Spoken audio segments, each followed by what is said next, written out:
বাংলাদেশ দলের সাবেক অধিনায়ক তামিম ইকবাল জাতীয় দলে নেই বছরের বেশি সময় ধরে।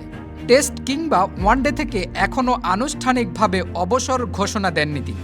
তবে পাকিস্তানের কিংবদন্তি শহীদ আফ্রিদির এক ভিডিওতে তামিমকে বলতে শোনা যায় তিনি জাতীয় দল থেকে ইতিমধ্যেই অবসর নিয়েছেন। তার এমন মন্তব্যে চাঞ্চল্য ছড়িয়ে পড়েছে ভক্তদের মধ্যে। তামিম ইকবালের আন্তর্জাতিক ক্যারিয়ার কোন দিকে এগিয়ে যাচ্ছে তা নিয়ে ধোঁয়াশা রয়ে গেছে। তিনি নিজেও এ বিষয়ে পরিষ্কার কোনো মন্তব্য দেননি। এ কারণে সমালোচকদের তীরের মুখে পড়েছেন বহুবার। নানা সময়ে বিভিন্ন মন্তব্যের জন্য তিনি হাসির খোরাকও হয়েছেন ভক্তদের আলোচনায়।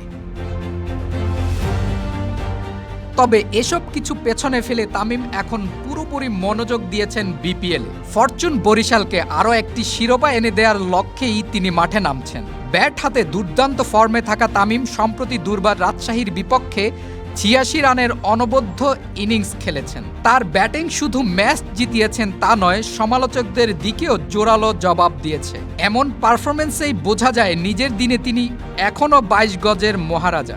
ব্যাট হাতে কিভাবে পরিস্থিতি সামলাতে হয়, গতি বাড়াতে বা ধীর করতে হয়, সবকিছুই তার ভালোভাবে জানা। এবারের বিপিএলে ব্যাট বলের লড়াই জমে উঠেছে। উইকেটের মান আগের চেয়ে উন্নত হয়েছে। তবে বাউন্ডারির দৈর্ঘ্য কমিয়ে আনার বিষয়ে আপত্তি জানিয়েছেন তামিম। তার মতে বড় মাঠ হলে বোলারদের জন্য কিছুটা সুযোগ তৈরি হয়। তিনি বলেন, জায়গা যখন আছে তখন ৫৮-৬০ গজের বাউন্ডারিতে খেলার প্রয়োজন নেই। আন্তর্জাতিক ক্রিকেটে আমরা সাধারণত ৬৫ থেকে ৭০ গজের বাউন্ডারি দেখি। তামিমের এই বক্তব্য বিসিবির নজরে এসেছে, তবে এ নিয়ে কোনো সিদ্ধান্ত এখনো জানানো হয়নি।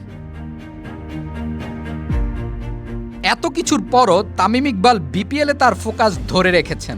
রান করে দলকে জেতানো এবং নিজের খেলাটা উপভোগ করাই এখন তার মূল লক্ষ্য। তার এমন মনোভাবই প্রমাণ করে মাঠে নামলে তামিম এখনও সেরা।